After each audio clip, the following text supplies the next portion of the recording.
and Eric still upstairs, and Mary Catherine, who at that moment stood right next to her father, beside her mother. Dave Holloway from the Orange County Sheriff's Department has listened to the 911 call.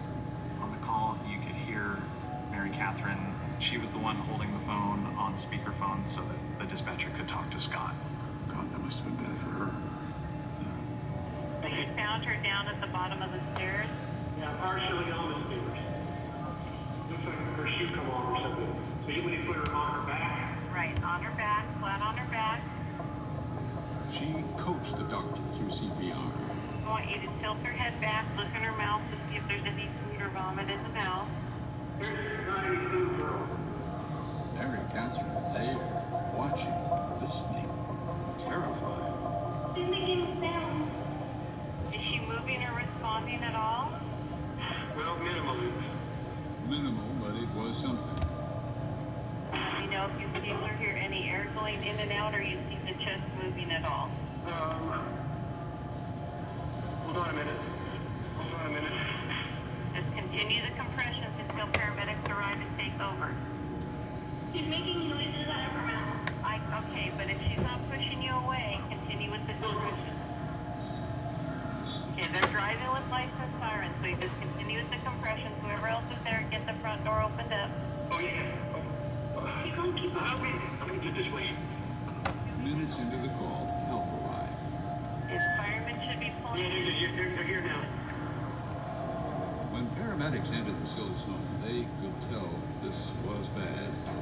Suzanne was motionless at the bottom of her staircase.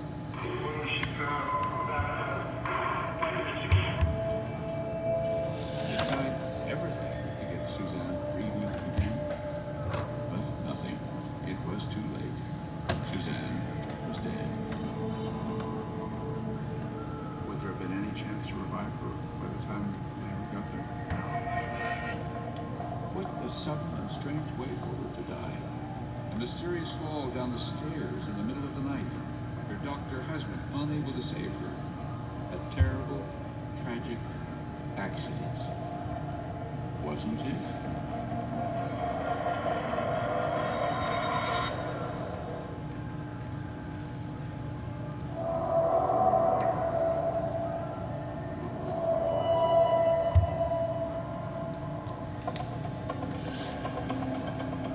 Sunday morning on this normally quiet street in San Clemente, California, was anything but.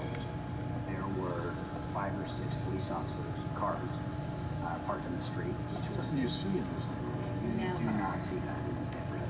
Rochelle and John Brandon lived right next door. I walked up the street and the front door was open and there was the blanket covering her body at the bottom of the stairs, which is right at the front door.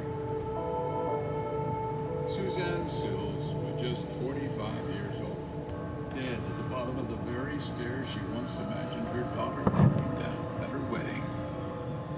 Investigators arrived, as they do whenever someone dies so suddenly and unexpectedly.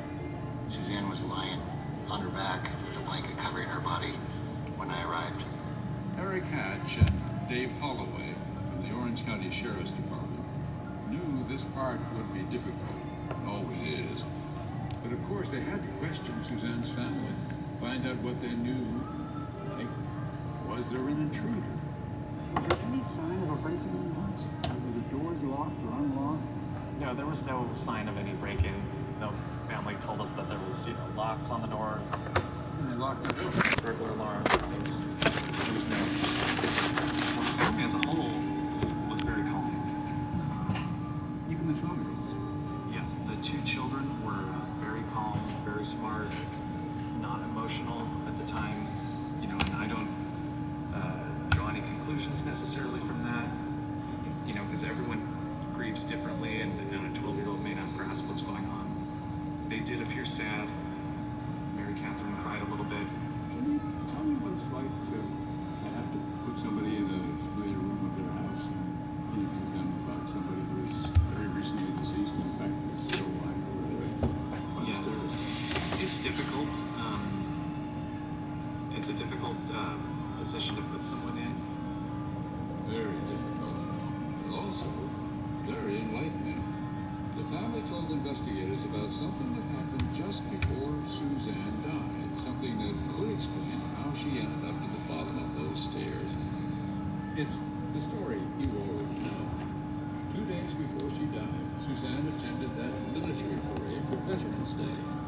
It was a hot, sunny day. According to the family, that was a known trigger for Suzanne to get migraines, is the sunlight and the noise and everything. So that night, Friday night, and then going into Saturday, and then all day Saturday, Suzanne was afflicted by this migraine headache that pretty much put her out of commission. Saturday night, Suzanne went to Mary Catherine's room where she could sleep by herself in a dark room and make herself as comfortable as possible to help herself with the migraine. The family walked detectives through the events of that night. Before going to bed, Mary Catherine left a pink post-it note on her door with this message for her mom.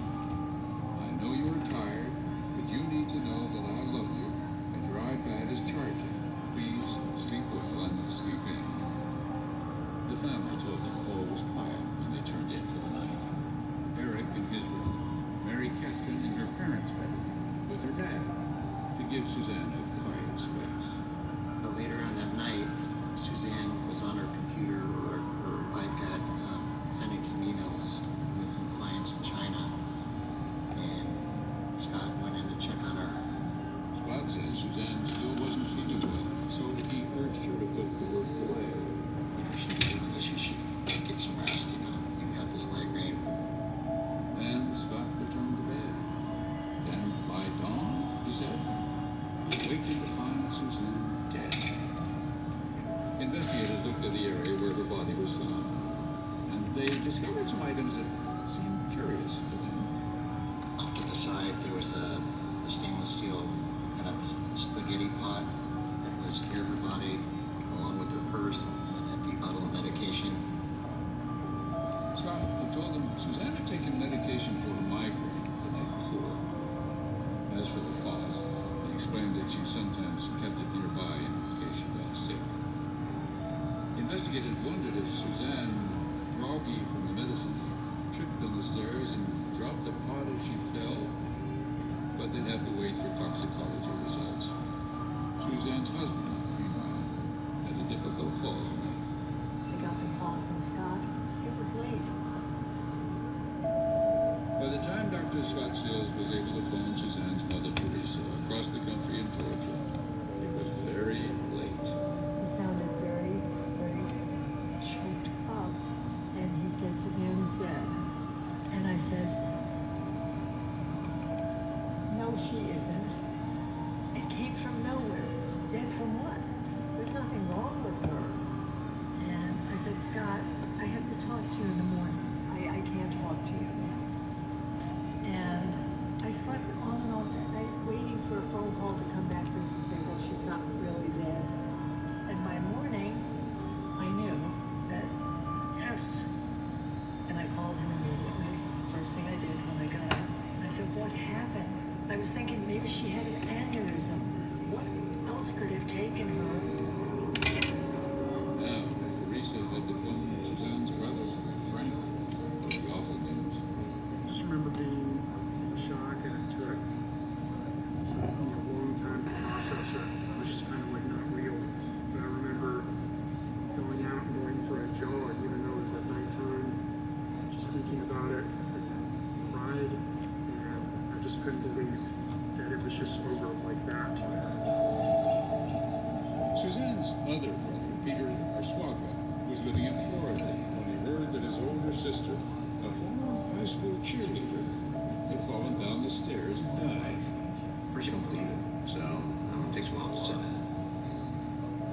And this was this was really odd. It seemed plausible. Odd for the acrobat. I mean, the cheerleader that does all the flips. Whenever cheerleading squad, that was my sister. So, that was odd that she would be, clumsy like that. Nothing about Suzanne's death made sense to her family. Had to be something sudden, something unexpected. But just how unexpected, they had no idea.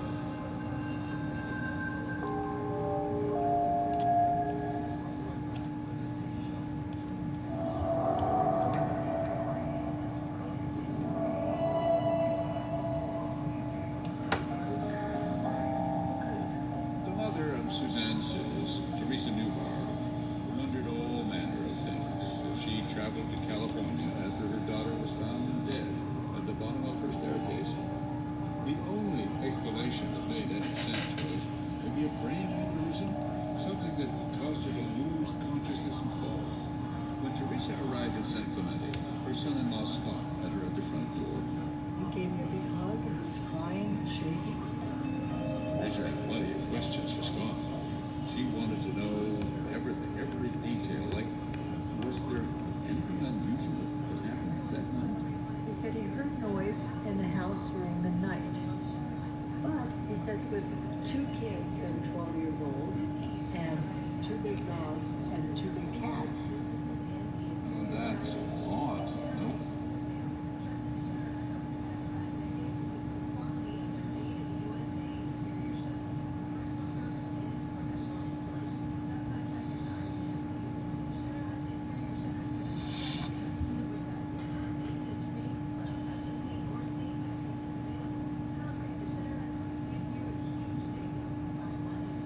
Welcome everybody to the Switch motherboard removal video. First we're going to start by removing this heatsink here, starting with 3 screws that we will unscrew.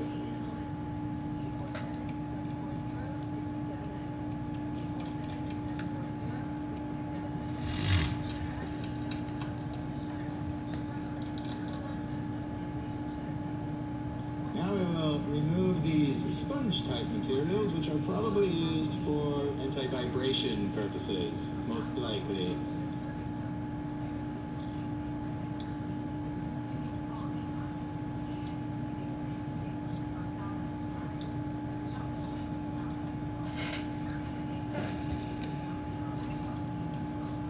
Gently lift upwards and it will come right off.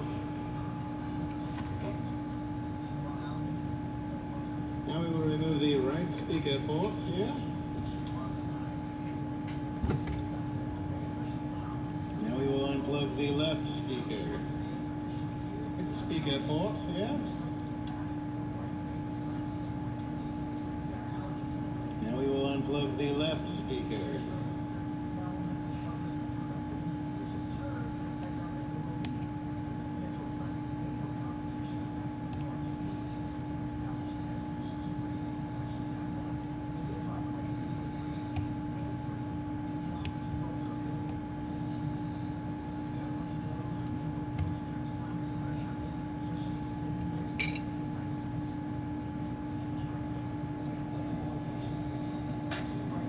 Speaker port here. Now we will unplug the left speaker.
This right here is the left Joy-Con ribbon cable. We will take that out.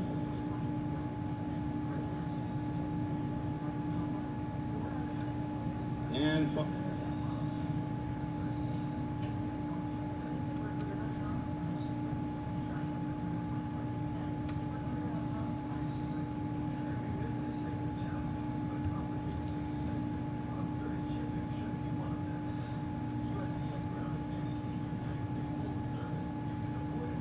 by the battery, which is the left Joy-Con ribbon cable. We will take that out.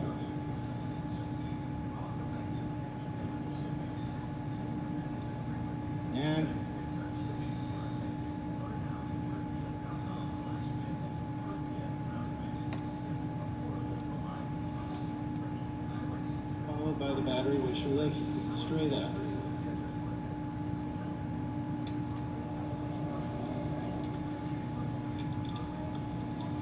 While we're here, we're going to take these two screws out from the power port.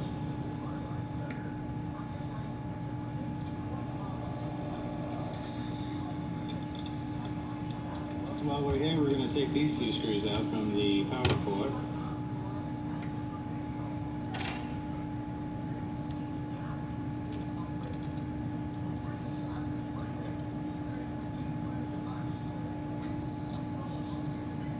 This right here is the digitizer, I believe, for the screen. Now we will remove the right Joy-Con ribbon cable. Whoa, that just kind of flew out there. The screen.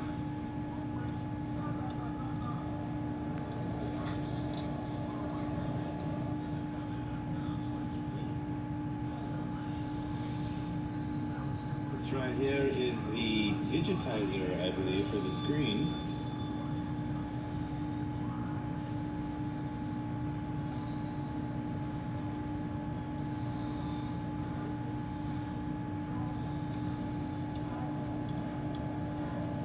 Now we will remove the right Joy-Con ribbon cable. Whoa, that just kind of flew out there.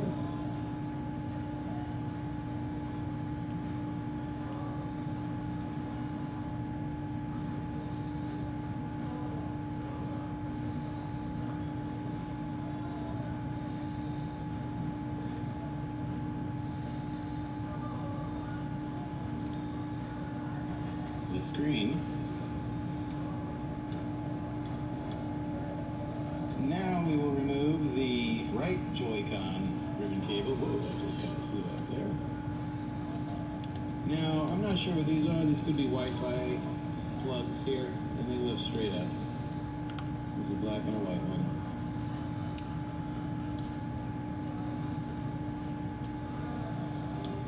Now here's the card slot. We're going to remove the ribbon cable for the card slot.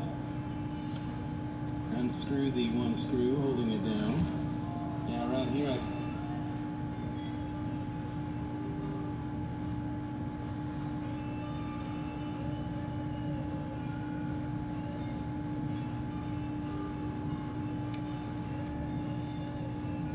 there's one more thing.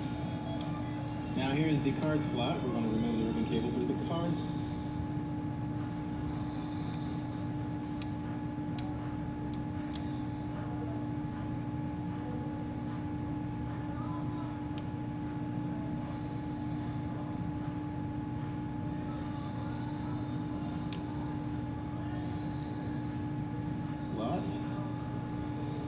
Unscrew the one screw holding it down. Now right here I forgot there's one more thing you have to unplug. And all you gotta do is lift straight up and poof, it comes off. There you go.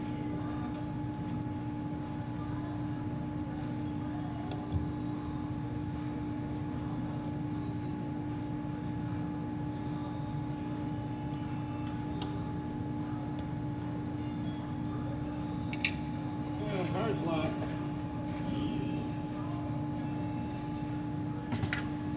Now we're going to unplug the screen cable. Now what you can use here is a pair of tiny tweezers and nudge that ribbon cable out of its holding.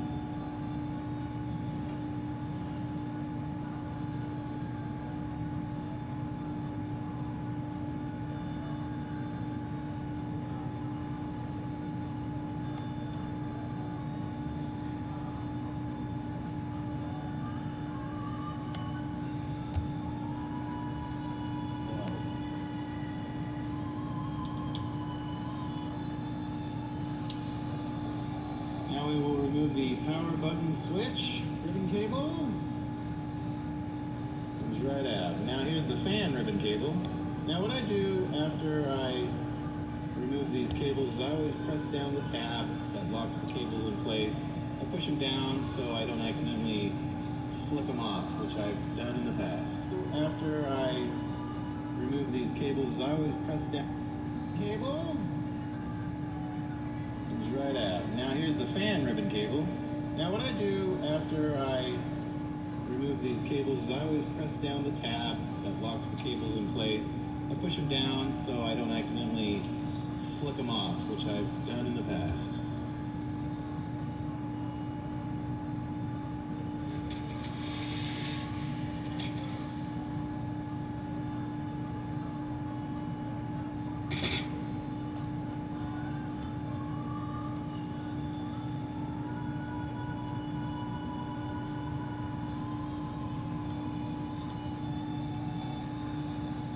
Now we're going to start unscrewing the motherboard.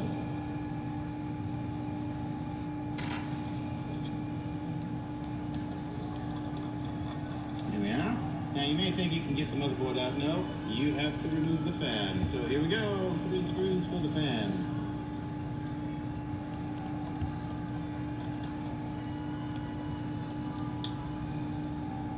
And there we have a fan. Look at that fan, it's a fan. Now we may remove the board. And there you have it! A motherboard freed from the confines of the...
which case, now we can run and frolic in the woods and...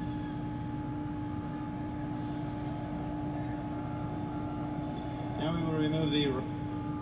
is most likely. Gently lift upward.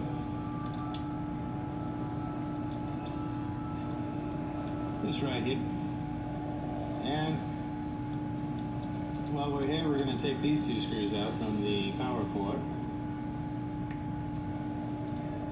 Now we will remove the plugs here, and they lift straight up. There's a black and a white one.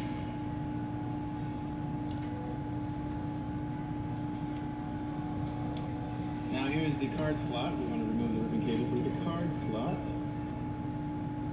Unscrew the one screw holding it down. Now right here I forgot there's one more thing you have to unplug. And all you gotta do is lift straight up and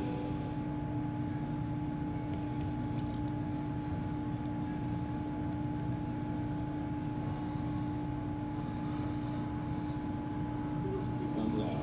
There you go. Now I'm not these sponge type materials which are pretty screwed. Welcome everybody to the Switch Mother... Most likely. Speaker port here. Gently lift upwards and it will come right off. Now we will remove the right speaker port here.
Unplug the left speaker.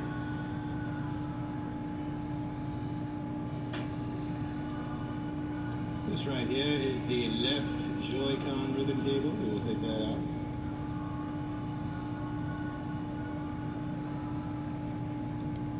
And followed by the battery, which lifts straight up.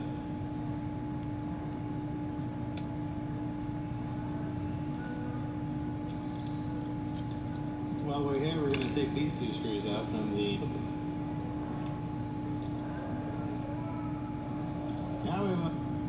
Welcome everybody to the Switch motherboard removal video.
we're going to start by removing this heatsink here, starting with 3 screws that we will unscrew.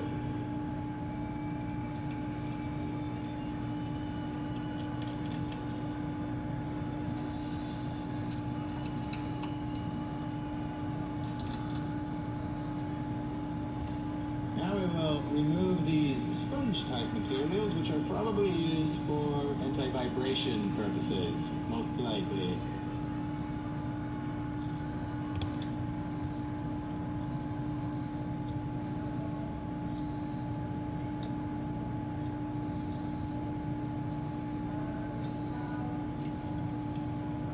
Gently lift upwards and it will come right off.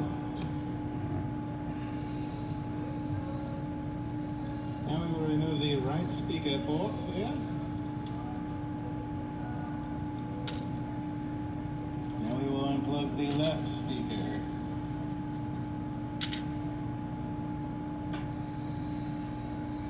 This right here is the left Joy-Con ribbon cable. We will take that out.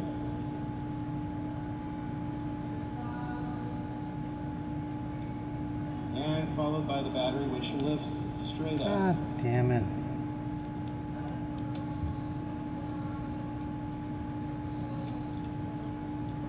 While we're here, we're going to take these 2 screws out from the power port.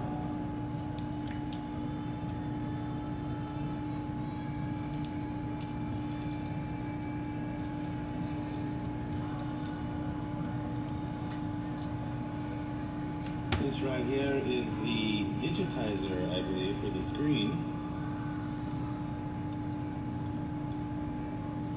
Now we will remove the right Joy-Con ribbon cable. Whoa, that just kind of flew out there. Now, I'm not sure what these are. These could be Wi-Fi plugs here, and they lift straight up. There's a black and a white one.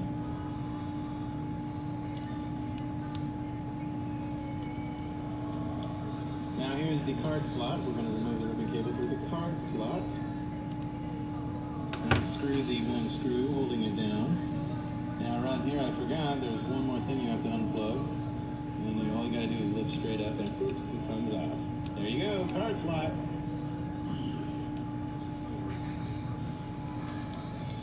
Now we're going to unplug the screen cable. Now what you can use here is a pair of tiny tweezers and nudge that ribbon cable out of its holding cell.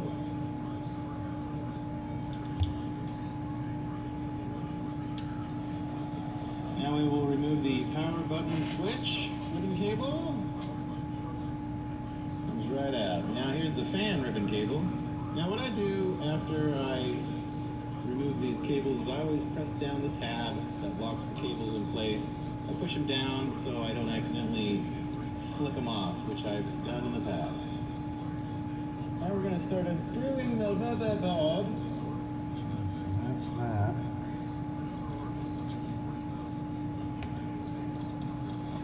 There we are. Yeah. Now you may think you can get the motherboard out. No, you have to remove the fan. So here we go. 3 screws for the fan.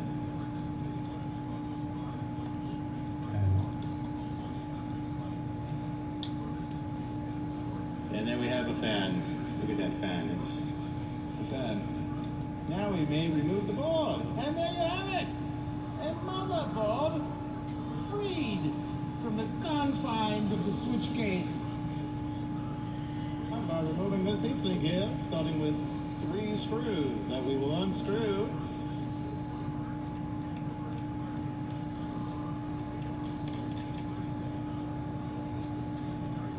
The Nintendo Switch.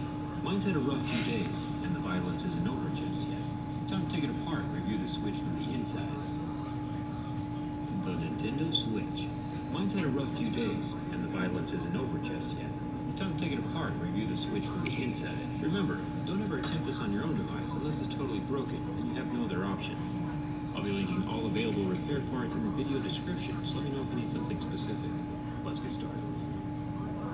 For the past few consoles, Nintendo has been using their own proprietary tri-point screw on the back panel, and the Switch is no exception.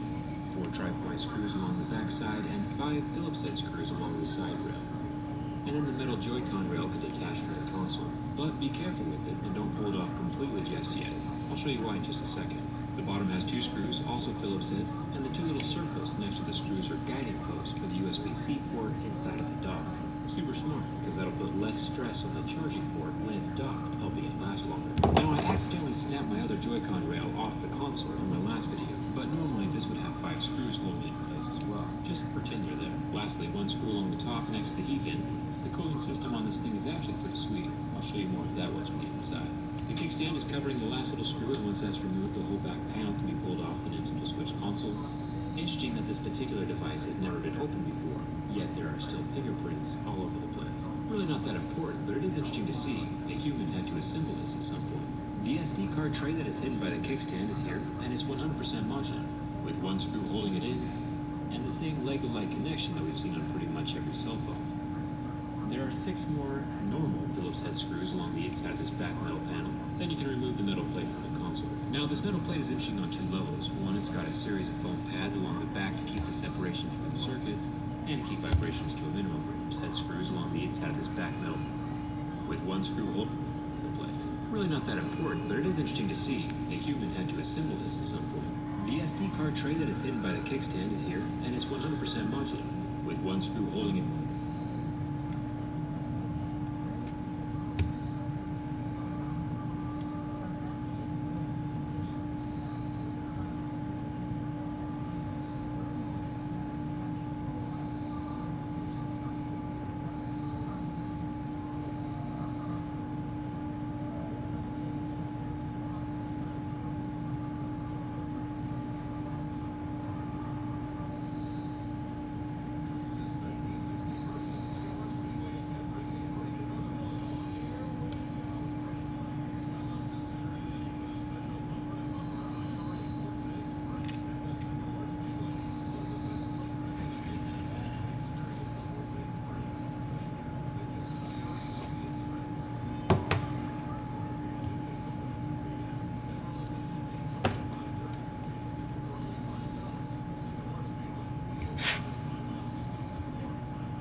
Same Lego-like connection that we've seen on pretty much every cell phone.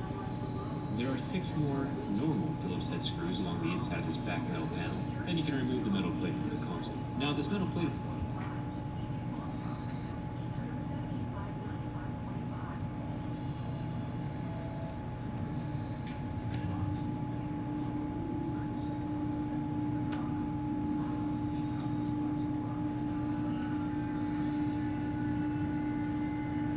every cell phone. There are 6 more normal Phillips head screws along the inside of this back metal panel, then with 1 screw holding it in. Really not that important, but it is interesting to see a human had to assemble this at some point. The SD card tray that is hidden by the kickstand is here, and is 100% modular, with 1 screw holding it in, and the same Lego-like connection that we've seen on pretty much every cell phone. There are 6 more normal Phillips head screws along the inside of this back metal panel, then you can remove the metal plate from the console. Now, this metal plate is interesting on 2 levels. One, it's got a series of foam pads along the back to keep the separation from the circuits and to keep vibrations to a minimum. And it's also got the largest blob of thermal paste that I've ever seen inside of a mobile unit. But it makes sense when we finally get a look at the size of this heat pipe. This heat pipe is used to wick away heat from the main processor, which is the hottest and hardest working component inside any computer or gaming system like this. So the heat goes in two directions. The first is through the large blob of thermal paste right into the large silver metal backing, and the second is through the copper heat pipe along the fan and spitting out the top of the device. I'll remove that heat pipe and look at that in just a second.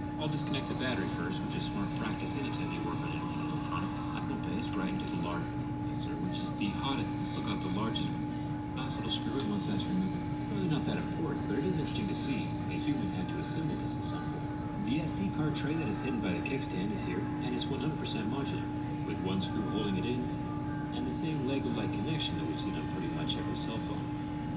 There are 6 more normal Phillips head screws along the inside of this back metal panel. Then you can remove the metal plate from the console. Now this metal plate is interesting on 2 levels. One, it's got a series of foam pads along the back to keep the separation from the circuits and to keep vibrations to a minimum. And it's also got the largest blob of thermal paste that I've ever seen inside of a mobile unit. But it makes sense when we finally get a look at the size of this heat pipe. This heat pipe is used to wick away heat from the main processor, which is the hottest and hardest working component inside any computer or gaming system like this. So the heat goes in 2 directions. The first is through the large blob of thermal paste right into the large silver metal backing, and the second is through the copper heat pipe along the fan and spitting out the top of the device. I'll remove that heat pipe and look at that in just a second. I'll disconnect the battery first, which is smart practice anytime you work on anything electronic. I did warm up the screen for a second to try to soften the super strong adhesive out of the battery, since this will probably be a repair we'd want to attempt in a few years when their own batteries start dying. This is normally not good for the battery and is actually pretty dangerous if used in metal tooling. I wish Nintendo would have used the magic adhesive pull tabs that we see in most cell phones these days. These pull tabs cost pennies to manufacture and make repairs so much easier and safer for repair guys like myself.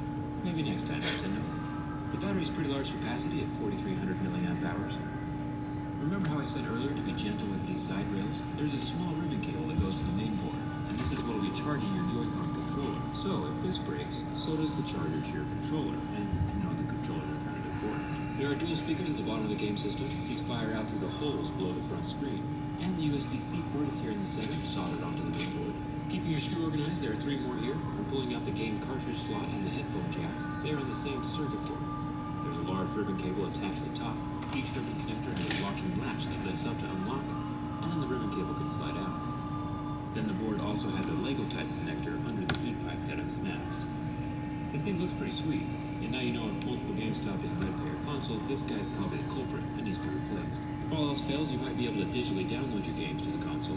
This is what I did with the Zelda game that I'm currently playing. Let's get rid of some more screws. There are 3 screws holding down the copper heat pipe just over the processor. Try to keep the thermal paste intact. As long as it's not dry and crusty, you can probably just reuse it. If it's all dried up, you can probably just reapply some normal thermal paste that we find on Amazon. I'll try to link some in the video description. There's a bunch more screws holding the main board into place. Remember to keep these organized. Your life will be easier if you do. The other Joy-Con rail is plugged into the side of the motherboard. Unlatch the lock, and the ribbon can slide out. The speakers can be found in the bottom corners of the Nintendo Switch. And the interesting thing is that the speaker cone is made from the same rubber material that we saw inside the Apple AirPods. So while the Nintendo Switch itself is not waterproof, if any liquid accidentally falls into the speaker slots, the speakers themselves can survive. Nintendo did use quality speaker material. The water damage indicator is right here next to the corner of the battery, and then we released the large ribbon that sits right below where the cartridge used to be. And finally, the beastly heat pipe can be removed. This helps wick heat away from the processor. Without this, the system might overheat and turn off. If you remember, I used a thermal imaging camera on my LG G6 teardown to see if the heat pipes actually work, and they do. And this heat pipe is even bigger than the ones we've seen inside of other smartphones. It's even got fins up at the top to let the air flow through and let it cool down faster. Just a few more things to unplug, like the volume and power ribbon, and the fan ribbon. I'll show you more on these in just a second. One more wire cable on the left side, and then this little guy right here is extremely interesting. This is the built-in memory for the device, and it looks like it's replaceable. Normally, phones and tablets have their memory soldered directly onto the main board, and it looks like this system might be able to upgrade and hold more memory in the future. It would be easy for Nintendo to start selling larger capacity switches because none of the board schematics would have to change if the memory is swappable like this. Just plug new memory in, and you're good to go. Finally, here is the main board, the brains of the device. The charging port is directly soldered in place and not replaceable, unfortunately. But I imagine that the dock is pretty sturdy, so wear and tear on the port should be minimal. But even then, it would be nice to see a replaceable charging port, like we have on most cell phones these days. The the last thing to come out of the frame is the fan with its 3 screws. This fan, coupled with a large copper heat pipe and heatsink, should do a pretty good job of keeping the tablet cool, especially since it's only running at 720p when it's not docked. The super long ribbon cable at the top is for the volume and power buttons. And then there is this last Joy-Con rail on the side that we unplugged earlier. Now the screen. The exterior plastic layer and the LCD layer are not glued to each other like we see on most cell phones. They are actually independent components like on an iPad, but they are glued to the console itself. It has not been easy to find replacement parts for Nintendo products in the past, but if I do find replacement screens, they'll be linked in the video description. You'll need to use heat to separate the screen from the frame, and then the new screen will have its own adhesive. I personally want to play Zelda later though, so I'm going to leave my screen intact for now. It's time to reassemble this thing and see if it still works when I put it back together. Putting it back together should be easier than taking it apart if you kept your screws organized. Fan goes in first, then the motherboard gets set into place, charging port in first, making sure no ribbons or wires are stuck under the board when you set it down into the frame. Everything has its own slot to slide into, like the speakers. I'll get the fan ribbon cable tucked into the slot and the volume ribbon tucked into its slot, and make sure that they are both locked down with their little latches. The larger ribbon is the same deal. Slip it in and lock it down. Then the cartridge and headphone jack board can get plugged in with a little Lego-like connector. You'll feel it click into place. And the heat pipe gets set down grill side first, and the 3 screws hold it snug against the processor. Remember, if your thermal paste is super crusty, you might want to glob some new stuff on, if your console is overheating or something. Joy-Con rails get put into place and latched down. Make sure it has a good connection before latching it in place. The ribbon cable that plugs into the cartridge gets slipped in and latched down, and then the other Joy-Con rail gets lined up along the side, and the 2 ribbon cables at the bottom near the speaker get tucked into place. And latched down like the rest of them. Set down the black plastic bracket over the headphone jack, and then we can set the 4300 milliamp battery back into place, and plug it in. I'm just reusing the same adhesive as before, but if you buy a new battery, it will probably come with its own adhesive. Get the rest of your motherboard screws into place. Assuming you had them all organized, they should be relatively easy. Another interesting thing is that this black tape on the metal backing. This is a super cheap way to keep the silver from shining through with the little grill slots on the back of the console. Pretty cost-effective way of keeping the controller looking clean and blacked out. And a final screw next to the SD card slot. After you finish plugging that into the main board like a little Lego, and affixing the foam pad over the top of the connector. The foam pad will help it keep from accidentally disconnecting if it's ever dropped. The back plastics can fall into place at this point with 1 screw at the top of the console, 2 more screws at the bottom, and 5 screws on either side of the vise. All these are your normal Phillips head screws. And lastly, 4 screws along the back, with the little guy underneath the kickstand as well. And it looks like everything works. I can keep playing Zelda now. At least until I take apart the Joy-Con controllers to see how they work. This poor system has been through quite a lot and it keeps on chugging. I'm pretty impressed. My Instagram followers got to watch me stream this teardown live on Instagram. We just hung out and talked for about an hour as I took this thing apart for the video. Follow me over there if you want to jump in and chat during the next teardown. Thanks again for watching. I'll see you around.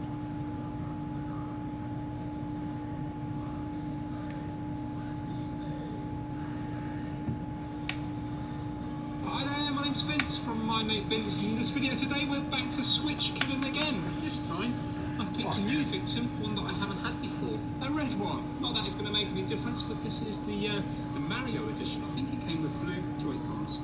But I got it from eBay, and it is a blue screen of death. I don't think there's any charging battery. Let me just plug it in.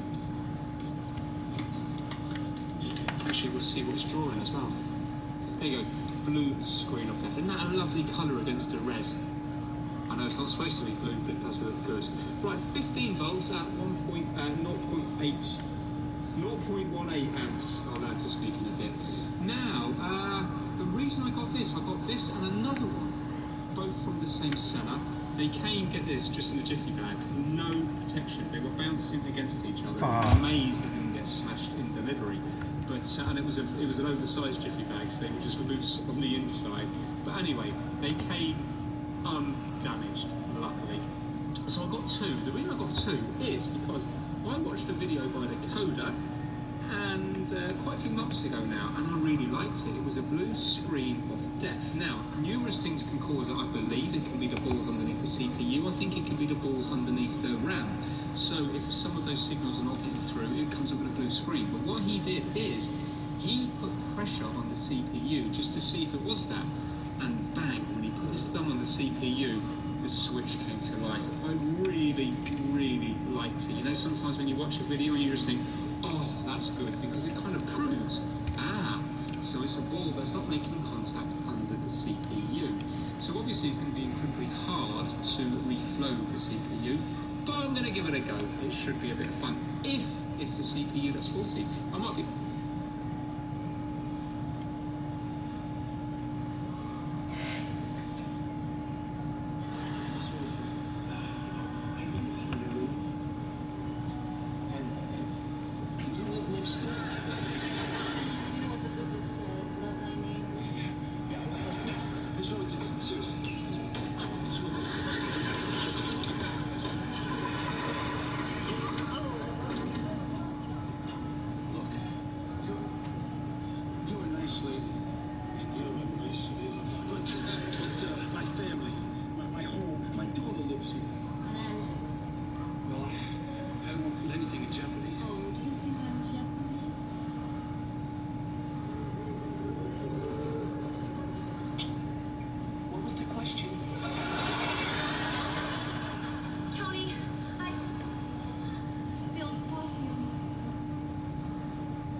Don't worry about me, Angela. Thanks to you, I know what I want. It's not independence. It's a warm, meaningful relationship. I wish you a lot of luck. I don't need luck with this personality.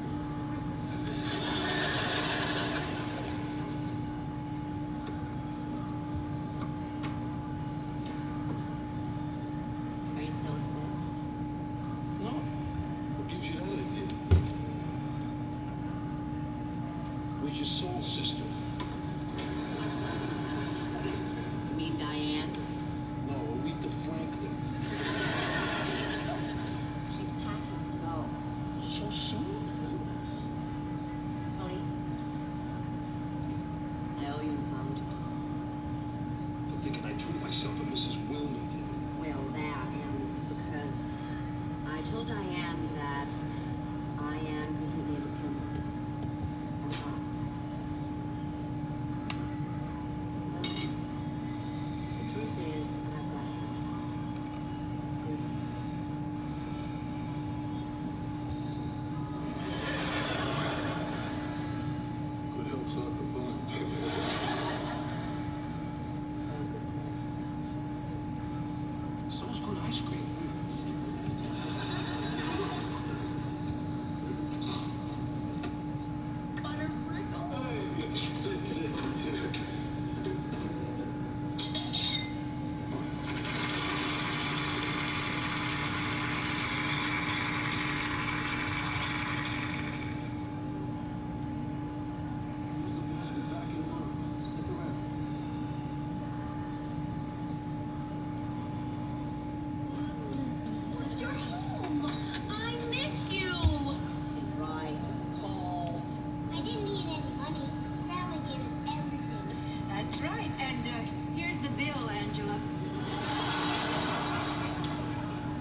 everybody. Pardon me. Don't you find those shoes restrictive? Oh no, actually not these, no. I do have